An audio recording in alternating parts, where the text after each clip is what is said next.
Good morning and welcome. We're about to begin.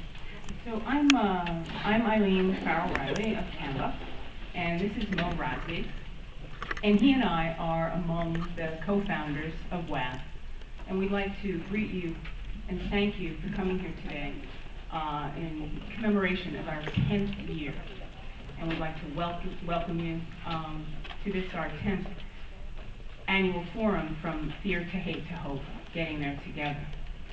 Mo and I are going to spend just a few minutes telling you something about how we come to be before you today. And Mo is going to say a few words about how we started and how and why we are all Brooklyn began. Thank you, Eileen. So again, my name is Mohammad Razvi. Yes, Mohammad Razvi. Many of the people who know me, they know me as Mo. Basically, We Are All Brooklyn started out with a few friends coming together, individuals who really didn't know too much about each other, and I actually want them to, just stand up and please, give them a round of applause. Bob Kaplan, Tim Johnson, Eileen, and myself. This was actually started after 9/11. What had happened was community members were feeling, and especially in the Muslim community, that there was a disconnect between the majority of the community from the other faiths, and we felt that we need to reach and work with everyone. Because of the war that was about to start at that time, and I can't believe it, I'm saying this again, there's another war that might be starting soon. We really need to get to know each other even further and to really work together so collectively so the things that are happening outside the country don't affect us here within the country, especially here in Brooklyn. As we started, just want to give you this story. Like, my daughter was pushed down the steps after 9/11 just because she was wearing a scarf, and she was cursed at as if she had anything to do with it. My daughter could be American as apple pie, and she came to me and she was just devastated. I had no idea the effects that had happened. My neighbors who were next to me, Italian paisans, who were looking at me differently. I've been there for almost 20 years. But that's something that's bringing us together, and we are very fortunate that we were able to bring things together and coming together at times when others did not. When the Jewish community, the Muslim community, and the Christian community and other groups of faith really came together. When one person was attacked, we were there. You'll see these pictures that are going to be displayed when other community members, when Muslims are being attacked. And recently you heard about that mosque that was right on January 1st, there was a Molotov bottle thrown at it right in front of the doorsteps. And there were little kids in that mosque, very afraid whether or not they should go to school. And the leadership from across the board came together. This is where we are 10 years later. Eileen? So as Mo was saying, we started as a responsive organization, right? We were being reactive. We were being reactive to hate. And in those early days, a lot of the activities that we organized were appropriate to that response. We focused on educating community leaders and community members onto how to protect, what are your rights, what is a hate crime. We produced palm cards in a variety of languages that people could carry with them and have on them if they were to witness a hate crime, if they were to find out about a hate crime, and more importantly, to educate the police. Because of course, we only know that hate crimes occur if they're reported and if there's attention brought to them. So in those early days, the forums and the mechanisms that we focused on had to do with educating people to use the structures that are in place, and that we were there as a sort of as a watchdog agency to encourage and make sure that the police, that the DAs also understood what their responsibilities were in responding. And then that grew over the 5 years. We held forums that were always focused on practical acquisition of skills and knowledge, enabling communities to organize, to come together over issues of mutual concern, and to have practical responses using the foundational tools of community organizing. I think that the most, I know my proudest accomplishment, and I think our most vibrant and effective accomplishment, is the creation of the We Are All Brooklyn Fellowship. In your folders, there's a one-page description of the fellowship. It is beginning its 6th year. And over the past 5 years, we have trained almost 200 fellows, both through the We Are All Brooklyn Fellowship and its spin-offs, its children, the Haitian Fellowship and the We Are All Bronx Fellowship. And essentially, it's a year-long leadership development program that's dedicated, to advancing the next generation of leaders from communities that don't necessarily have access to more traditional kinds of fellowships, like the Revson or the Coro Fellowship. And the idea is to train people and give them practical tools to become change agents in their communities. And we encourage all of you to participate. It's for younger leaders, people under 35 years old, and we're always looking for nominations. So please take this information, and we will be seeking nominations, and you'll all be on our mailing list, and we hope that you will respond.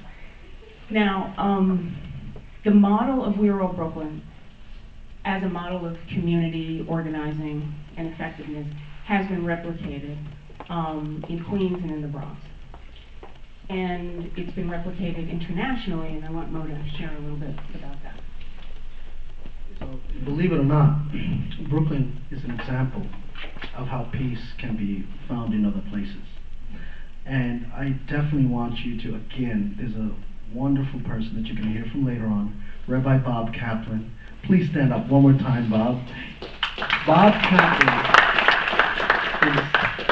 is, he and I, we travel on behalf of the State Department to Israel, on behalf of the British government to London, and recently we just came back from Moscow. And we are using this model, this example, and showing them, this is how we really work together. It's not about hugging, well, a nice young lady like this, I would, but, and getting along and singing a song. It's about really concrete movements and talking about the issues. My community, the reason we want to get those services, this is how it's going to be delivered to my community. It's not going to happen if A, B, and C. It's just not it. And this is what we were discussing, and we explained to them explicitly. We're not here for the priest process. We're just here to tell you how to get that light bulb changed on that street lamp so your daughter and my daughter can cross that street safely at night. How do we get the municipalities to work so your community members can have a better garbage pickup day? These were the quality of life issues we emphasized to them. And believe it or not, and especially in Israel, I'm really so impressed. They have a coalition of the next generation of young people. They started a mediation center. They actually have the Israeli Arabs and the Israeli Jews working together to build a wedding hall for each of them. It is just phenomenal, and the State Department said, we're going to fund it.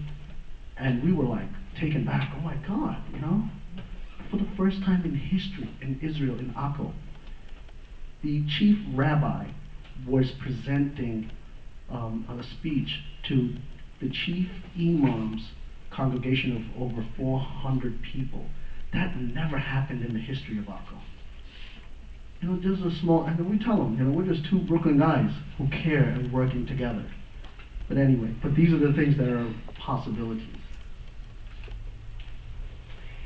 Yeah, and to sum up, we hope that by the end of the day, we've had an opportunity to have a conversation, because that's what this really is. It's the inauguration of a series of conversations. And we hope that you get a chance to meet, new leaders, and we're hoping for these conversations to continue over the next year and beyond. Now, through this conversation, we want to begin to work together to combat fear and to build hope here in Brooklyn. And, the fear has many causes, right? And fear lives in our hearts and in our heads. And the circumstances that caused us to create We Are All Brooklyn are also circumstances that many of our community members find themselves in terms of encountering violence and encountering and participating in hate crimes, and then simply in the way in which one feels perceived by the police, the ways in which people are perceived as not being safe, in their communities and in their homes. And we're hoping that through the focus on youth and economics, and that the groups that you've chosen to be in today, that we can, through an elicited process, receive information from you, what's important to you, what you think the challenges are, and then we can continue the conversation over the next year, and then implement and organize around these issues. So once again, it's a time for many who are professionals and individuals who will get a chance to meet others and try to figure out where we can move together collectively. And now it's 10 years later, we definitely want to hear what is the next thing that's we should be concentrating on for the communities. It's so important, and I definitely wanted to just once again thank you for coming here, and more importantly, there's one thing I want to leave you with. Children are not born to hate. You're not born to hate. It's something that you pick along in the schools, being bullied, being so forth. And nowadays, because of this, the socialization of Facebook and all these other venues that the kids have, it's more hurtful. It's so hurtful. I've never seen, and hey, believe me, I grew up in the projects. Well, when it was called the projects, not public housing. All right, right up here. Got my knuckles and the scars to prove that I gotta prove myself too. But the important thing is the way these kids are being attacked at this moment, and the way they are being bullied, the way all these things are, coming together. We gotta figure out where's that hope and how do we move forward with that. With that, I want to thank you, and I'm going to request Guilford Monrose to introduce our keynote speaker. Thank you.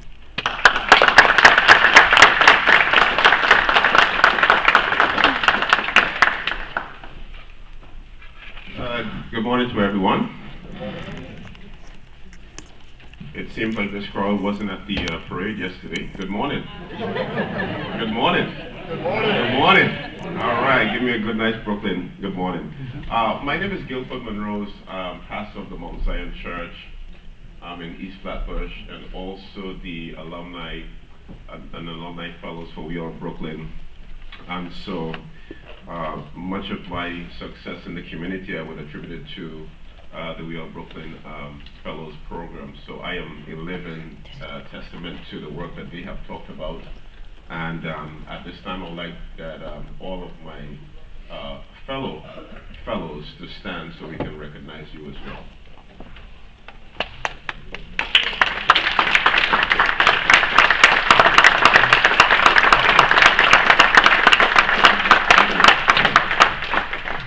This morning, we want to look at, just before we have our keynote speaker to come to us this morning, we want to inform you that in your folders there is a yellow note card that you can take notes of, write questions, so that at the end of the panel discussion, someone will come forward and receive those so that we can respond to those before we end.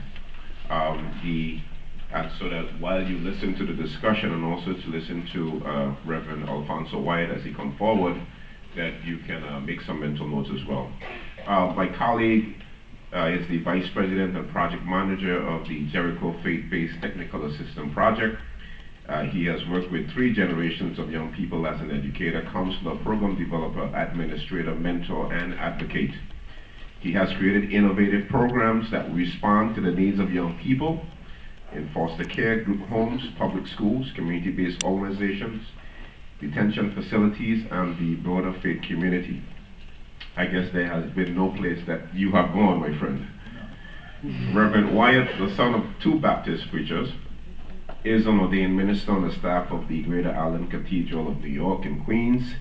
He attended Howard University, Columbus Teachers College, and the Ackerman Institute for Family Therapy, Columbia's Institute for Nonprofit Faith Profit Management, and the New York Theological Seminary. He has served as an advisor to government, foundation, religious institutions, universities, youth servicing organizations, and nonprofits from around the world.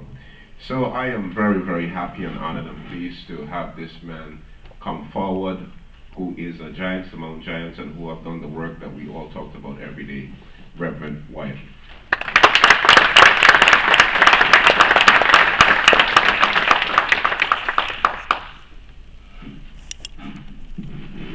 Since Pastor's already warmed up the crowd, I won't belabor you with getting a good morning. You give me any kind of good morning you want.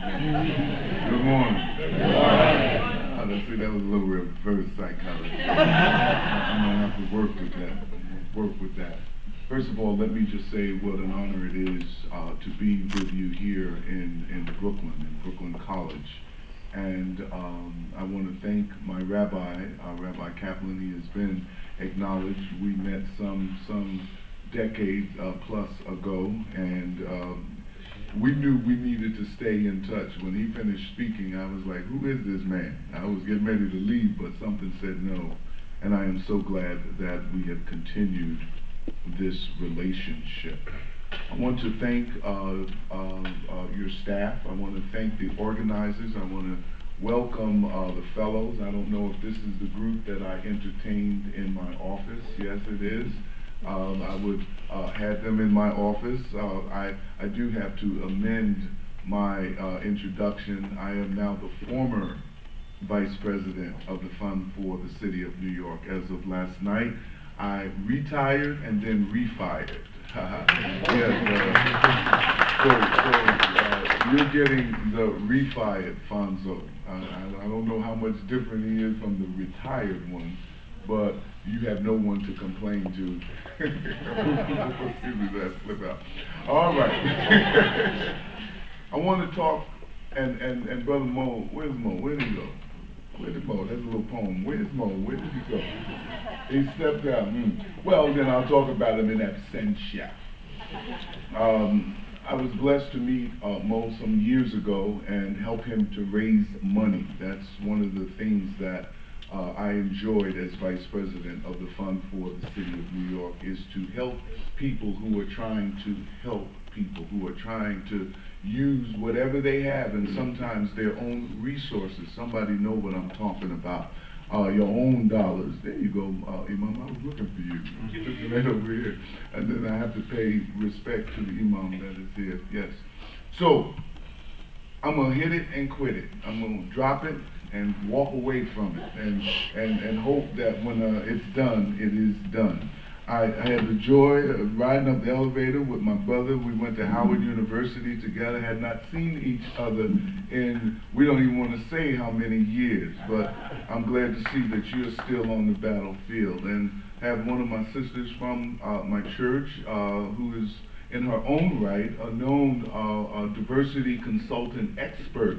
So I thought it would be good, and I hope to introduce her to you, Brother Kaplan, so that we can make sure that we do. And to Dr. Sweeney, who needs no introduction, who is a legend as it relates to public health issues in this country. All right, protocol has been established. I took this theme, and I couldn't go to sleep last night, so I said, well, I might as well write something and get something down on paper. And I looked at this thing about fear and hate, and what, you know, I said, well, they put me in a box here with fear and hate. There's not too much and too many places you can go to.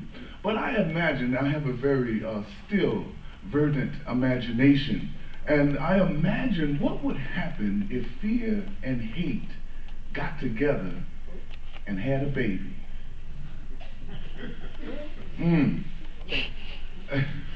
Barbara's shaking her head. She said, he didn't get enough sleep. Stay with me.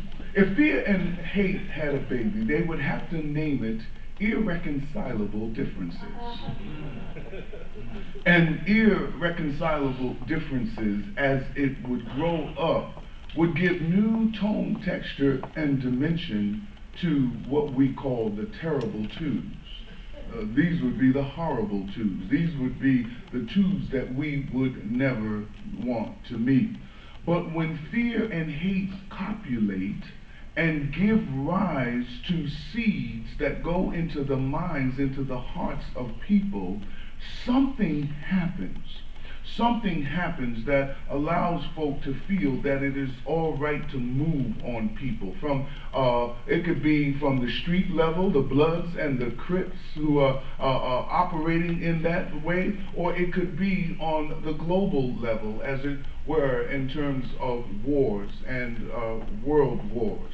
So what I want to do is focus on your theme and look at where you allowed some room, and that was in the word hope. So beloved, for this time I want to focus on hope, and I want to give some lessons to what I would call hope warriors.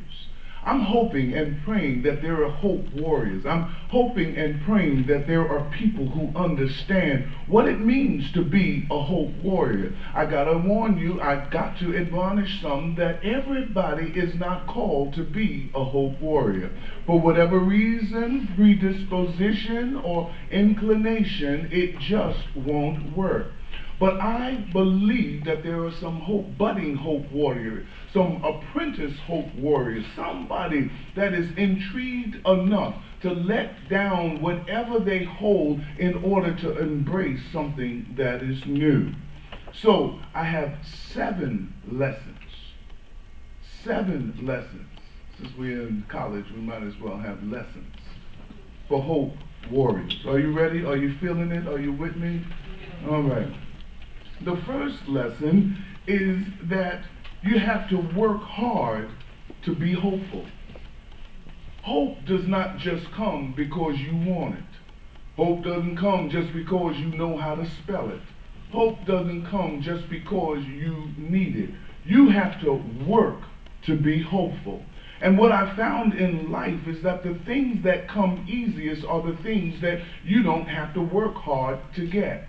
You don't have to work too hard to hate. You don't have to work too hard to look down on someone else. You don't have to work too hard to cast differences within groups.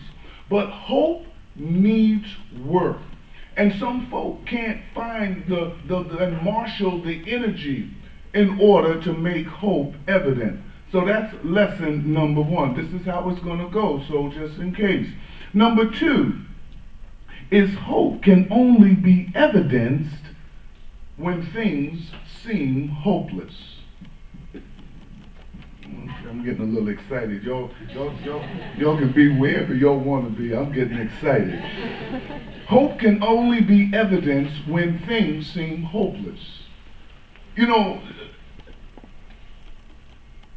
hope has taken a bad hit, because it can only be evidenced when you say, oh my God, I hope that this would happen, or this situation would come apart. It rides on the back of hopelessness. Hope rides on the back of hopelessness. I hope you can see this image of hope riding on the back of hopelessness. It is only when our backs are up against the wall, it is only when there's a situation that we cannot make a difference in, no matter how hard we try, that we begin to kindle that thing called hope. That thing that is inside of each and every one of us, that thing that was given to us as a gift, that we did not earn, and sometimes the things that come for free, we do not respect nor honor.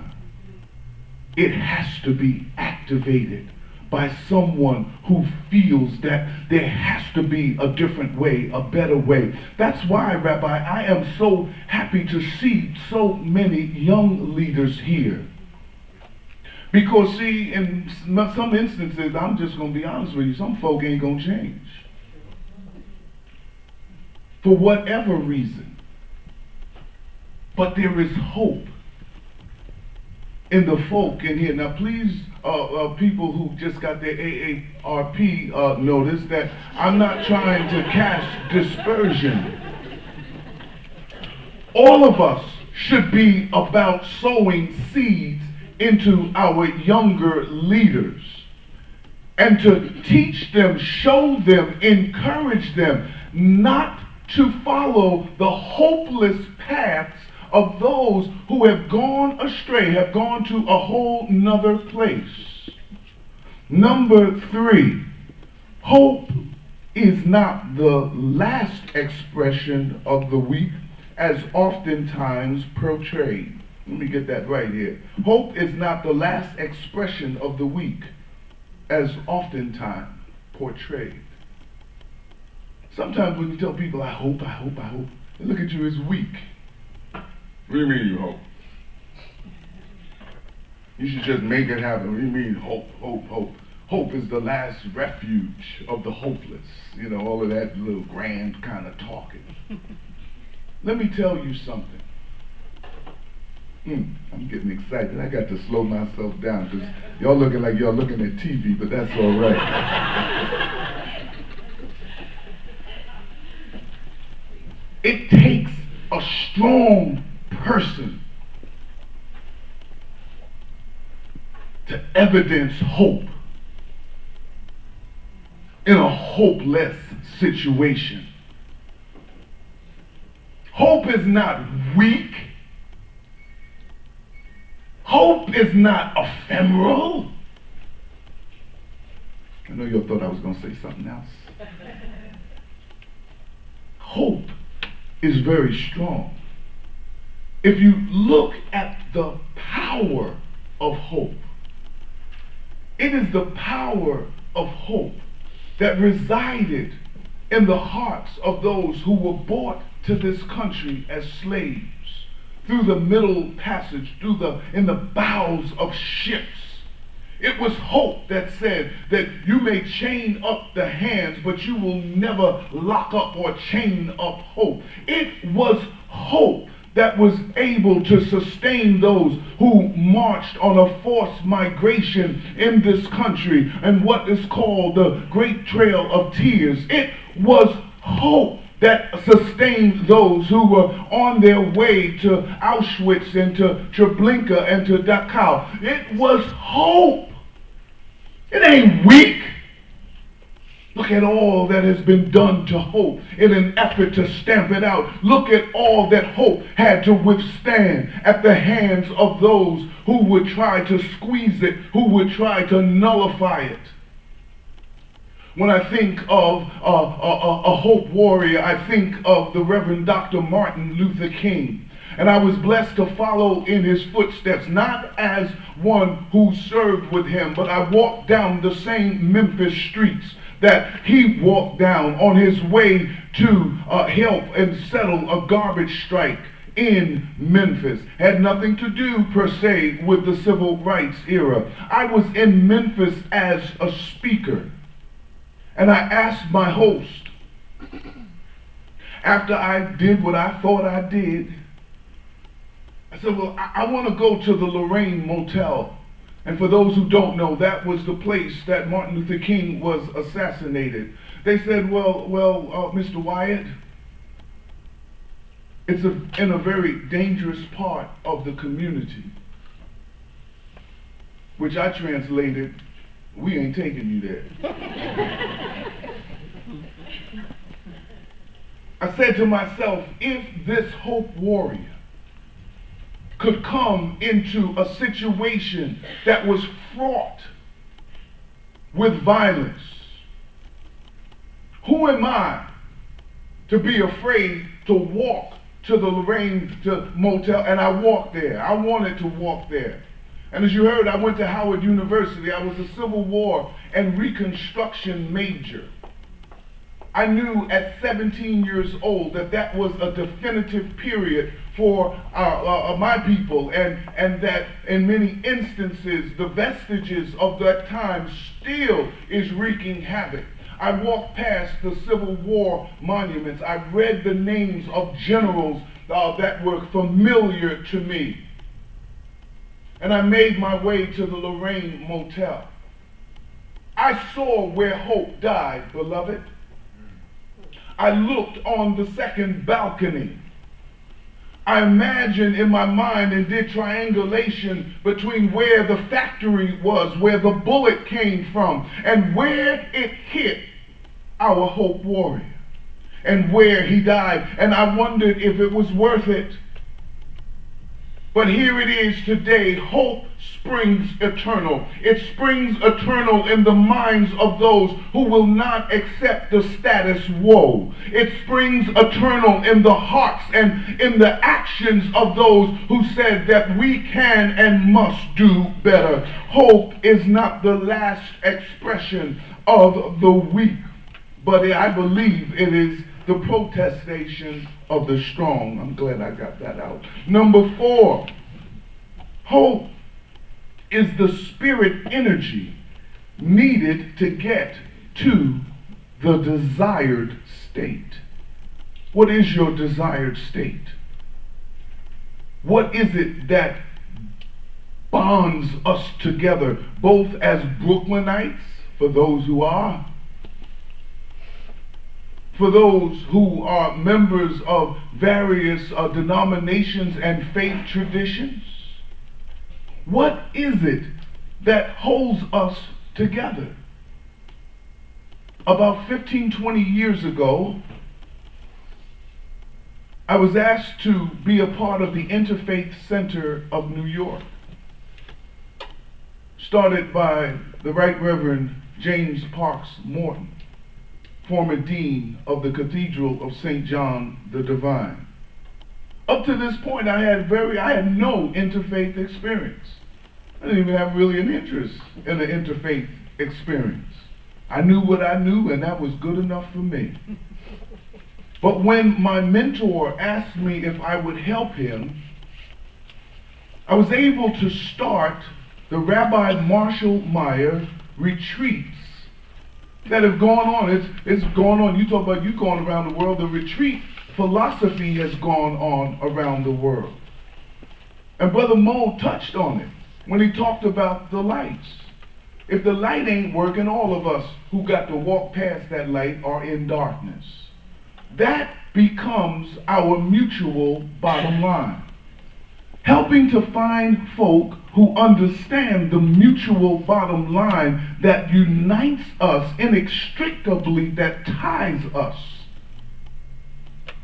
At 9/11, talking about hope, when I heard that African American boys mainly were beating up Muslims, or folk that they thought were Muslim, they were actually Sikhs, children whose families are from the Sikh tradition, I asked my pastor if I could hold a peace rally at my church. And he said yes. And I brought as many diverse folk that I could find. I went all up and down Jamaica. I went to the mosque that was actually firebombed that Mo mentioned. I tried to get as many folk as possible together to understand. And this was in October. This was just about 2 or 3 weeks after 9/11. One person who said he was going to make a difference. Well, after we had a Hindi prayer, don't tell anybody we had a Hindi prayer right in the middle of our great church. Yes, right. After we had prayers, after we were able to assemble and had young people to sing, after this lovely Latino, this little group of elementary school students sang The Impossible Dream, one of my favorite songs, I got up and said,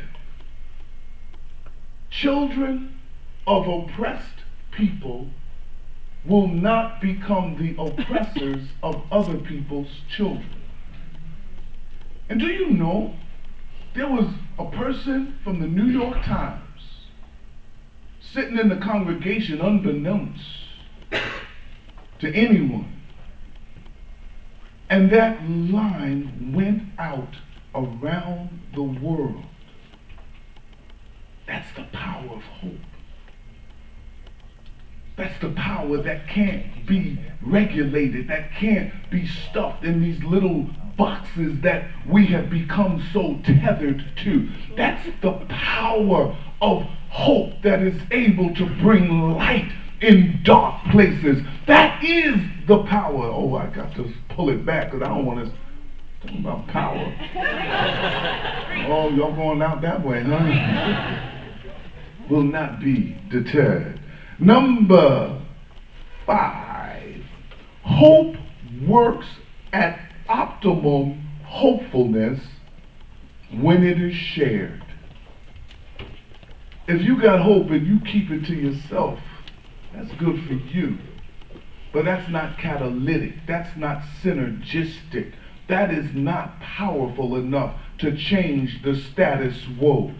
Hope, when it is shared, when my hope unites with your hope, when my hope gets all up in your hope, and we start mixing up stuff, and we start looking at the strengths of your hope and the strengths of my hope, when we start looking at where the gaps in hope exist, then we can do something that is great. I was taught in school when I had to struggle through geometry that the whole is equal to the sum of its parts. Anybody ever heard that? Anybody heard that? You didn't have to meet a Euclid to hear that. That the whole is equal to the sum of its parts. But when hope jumps on the sum of its parts, beloved, the whole can be greater.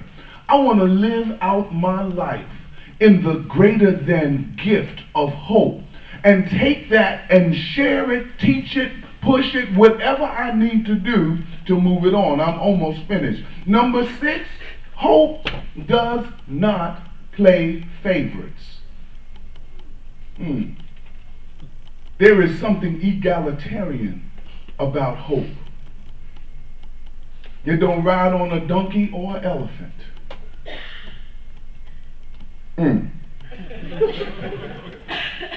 It's not rich nor is it poor. It's not black nor is it white or any shade in between. Hope is hope. It don't need us. It doesn't really want us to misshape it.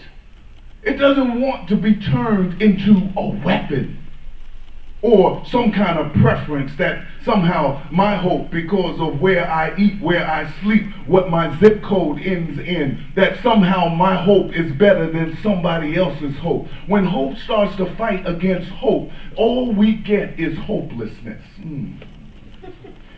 I got to move.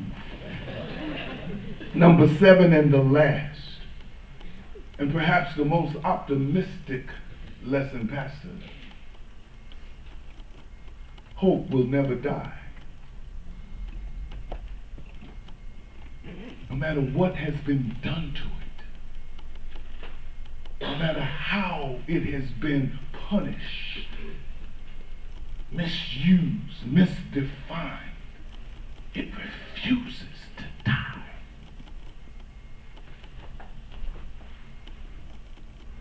I treat and meet people. I've been in rooms where the last breath has been taken. You know what I'm talking about, Doc. And while that is dramatic, it helps me to understand the true power of hope, because there is no last breath in hope. As the highest expression of God's creation, in the form of being a human being, we have this understanding and mandate that if we get together, if we unite, then we cannot be defeated. If I see your goals and your children as my children, then I don't have to worry about where you're coming from. If I'm in relationship, I cannot tell you how many times I've been on committees and been asked to either be a part or chair an action, generally after something negative has happened, and we have to find a solution. And I tell people, you can't be in relationship without having a relationship. Now you can deal with that with hope, or you can deal with that in your personal life. It just don't work.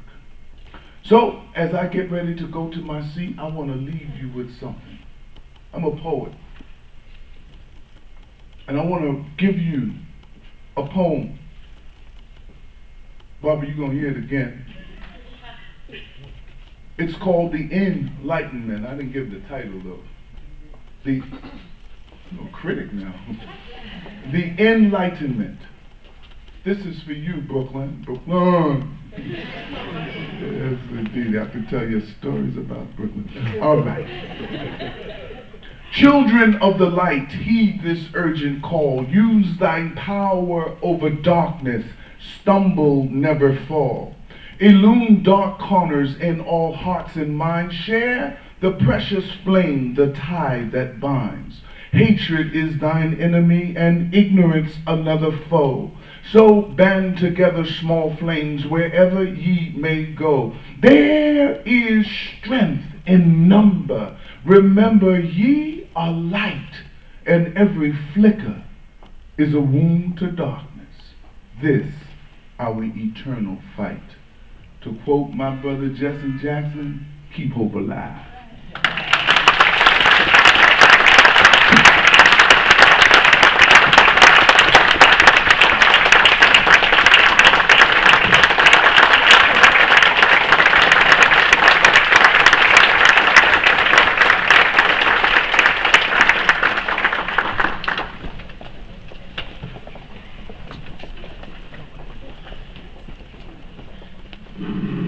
Microphone is electric.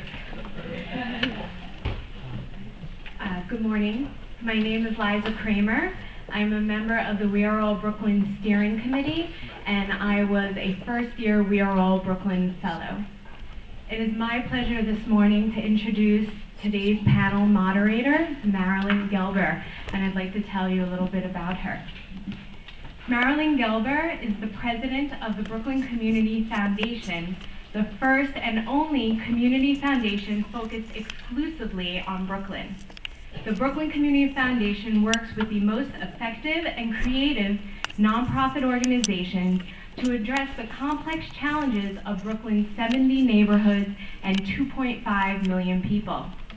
Ms. Gelber was the founding executive director of Independence Foundation, Brooklyn's largest private charitable foundation. Prior to joining the Independence Foundation, Ms. Gelber served in New York City's public sector for 28 years as an urban planner and administrator. She was the first woman commissioner of the New York City Department of Environmental Protection, chief of staff to former Brooklyn Borough President Howard Golden, and director of neighborhood strategy planning for the New York City Department of City Planning. Ms. Gelber also served as the New York City Comptroller's appointee to the New York City Procurement Policy Board, was a mayoral appointee to the New York City Water Board, and held the Brooklyn seat on the New York City Planning Commission. She was the founding chair of the Committee on Foundations of the Community Bankers Association of New York State and was a member of the Board of Directors of Philanthropy New York, where she chaired the City Connect Committee. For those of you who can't see the name tags, Marilyn is over there.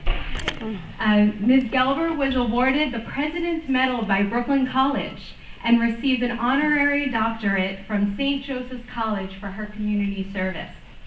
She was recognized with the Freedom Star Award by the Brooklyn branch of the NAACP and received the Ruth Moskowitz Award from the Kings County Supreme Court.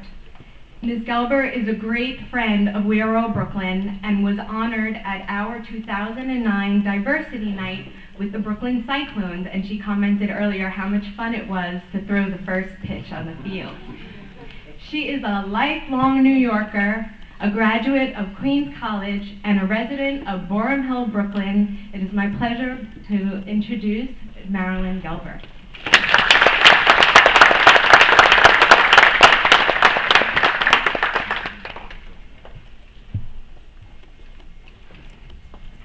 I've been given my time instructions. Good morning, everybody. Could we give another hand to Reverend Wyatt? That was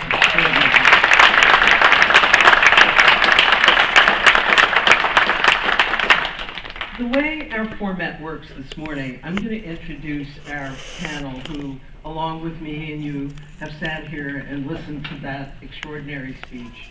And I will ask the panelists to respond briefly. And then we'll start a longer, more intense discussion about this topic. Fear, hate, and hope. How does it all come together? What should we be doing over the next decade? Because this has been a tumultuous decade. And to echo some of the advice from Reverend Wyatt, there's been a lot of hard work. And just when it seemed hopeless, that's when We Are All Brooklyn was born. So let me get right to it. Hit it and quit it, as the advice says. And let me start by introducing our panelists. We have with us, first, Carl Hung. Carl just retired as president and CEO of the Brooklyn Chamber of Commerce.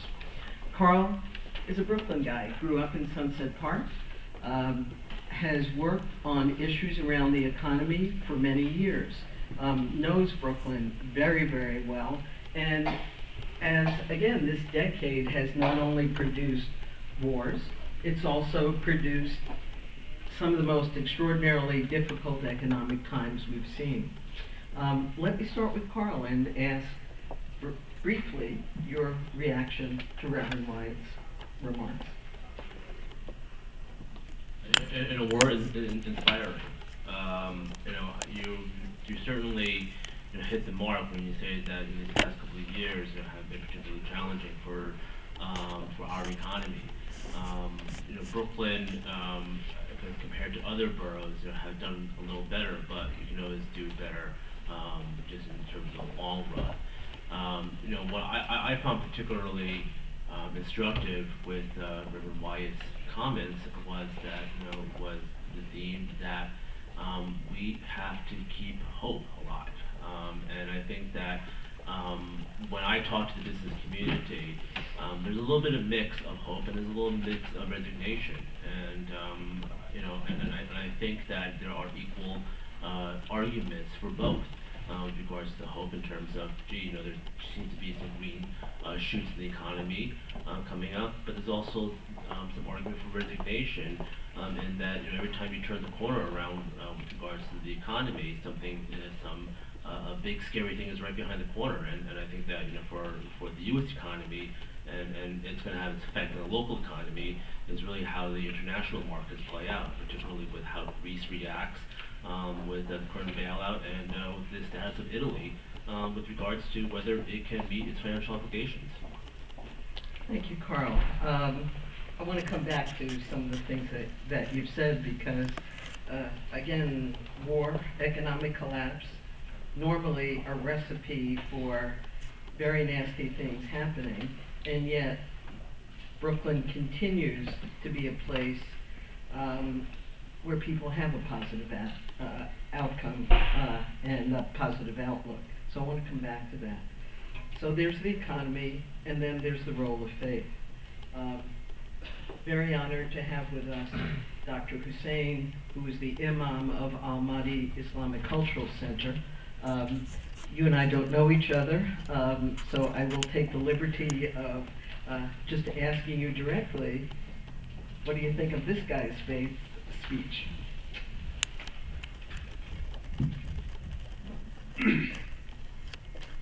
Good morning to everybody. Good morning.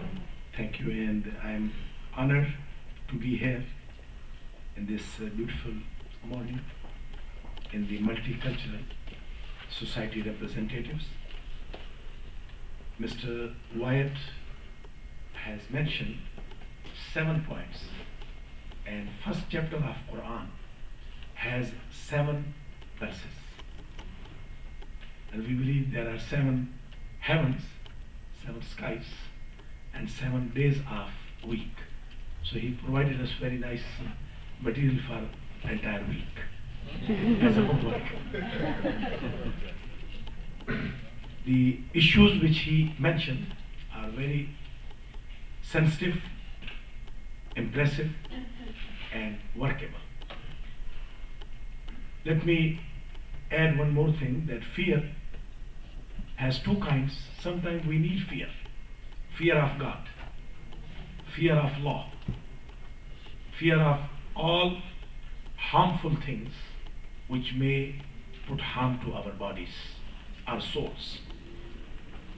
But the fear which we feel usually, this creates hopelessness and disappointment. And hate creates terror, but hope creates success. May God bless us with the success. Thank you. Georgina Ngozi, another Brooklynite. Georgina is the president and CEO of the Brooklyn Children's Museum.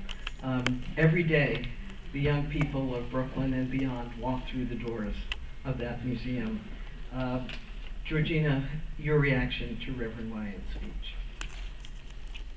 I'm going to try to do this without great emotion, although I'm a woman of great emotion. First, let me say I'm humbled and grateful to be a part of this gathering. I also want to say that this work that we've been called to do today is work of the heart. I want to encourage all of you on some time today to take a moment to look in the mirror and say, I can make the difference. In regard to Reverend Wyatt's wonderful presentation, I was drawn to the many times in which he used the word children, because indeed that's where hope is born and carried for many years. When I was a teenager, I was deeply concerned about race and inequality, and was a young militant or revolutionary, one might say, even around here, around Brooklyn College, and was chased by police on horses with hoses because I was a young revolutionary.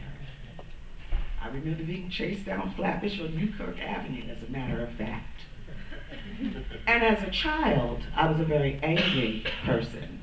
I moved from Bed-Stuy into Flatbush and learned about the Jewish community and ultimately became a part of the Jewish community. But early on, I used to say, Ma, I don't understand these people. They make me so angry. They say my dog is pooping on their yard, but he didn't do it, he didn't do it. And my mother said to me, you must learn not to be so angry. And as God would have it, to help me with that defect in my personality, He sent me into the world of Jewish communities everywhere. I've lived all over the country, and in every state and city that I've visited or lived, I've looked for the Jewish community so that I could have my knish, I could have my conversation, and I could talk about my Jewish Brooklyn community. I say this to you, and I opened my mouth not really knowing how I would respond because there is such great emotion, to say to you that we have an opportunity when our children come into this world, and I see it every day in the Children's Museum, where they walk through those doors with hope and wonder and expectation, and what they tend to refer to as wishes for something. That's our opportunity, not only to help them see how wonderful they are as human beings, but how wonderful everyone else around them is as a human being. If we don't snatch that opportunity, we lose it. As an adult doing this work, and I've worked 40 years on behalf of children in some capacity, I am increasingly aware of how children perceive how we perceive them. And it's not good. And it's when that takes hold of their spirit that they begin to see themselves in a very negative way. We do it through the media. This is not, I shouldn't take all this time. I'm so sorry. No, why don't you continue, But I am because I so would only ask full. you after. Because this is life work. When they see that we don't trust them, that we don't believe them, that we don't think they're capable, and we message that, we give them the ammunition and the weapons to become angry and hopeless people. I am so fortunate to be in an environment where I might be able on any day to keep that from becoming the reality for one child. Thank you. Actually,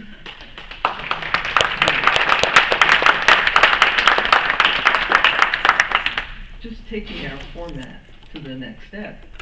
Carl, Dr. Hussain, could you reflect on what Georgina just said about young people and sort of the role that what you do plays in that perception, self-perception? First off, I was remiss in thanking We Are All Brooklyn, and also particularly Rabbi Kaplan for inviting me this morning. I must be very upset at me for not thanking you, but it really is an honor and a pleasure to be part of this distinguished panel. You know, with remarking to Georgina's remarks about children, I mean, you know, where I sit or where I sat at the chamber, and particularly how kids were perceived by businesses and vice versa. I mean, I have to say that it has to be a learning process in many respects. You know, I think that you know, and I've been involved in economic development in one shape, form, or the other for a good part of 20 years, and I recall from my days when I was I was the director of economic development in Red Hook back in 1991. You know, those were very different days in Red Hook than what is compared to today of Fairway and IKEA and Red Hook and everything else.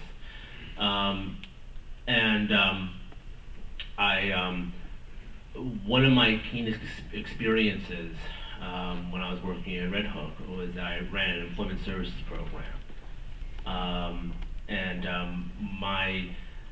My charge was to convince local businesses to hire local community residents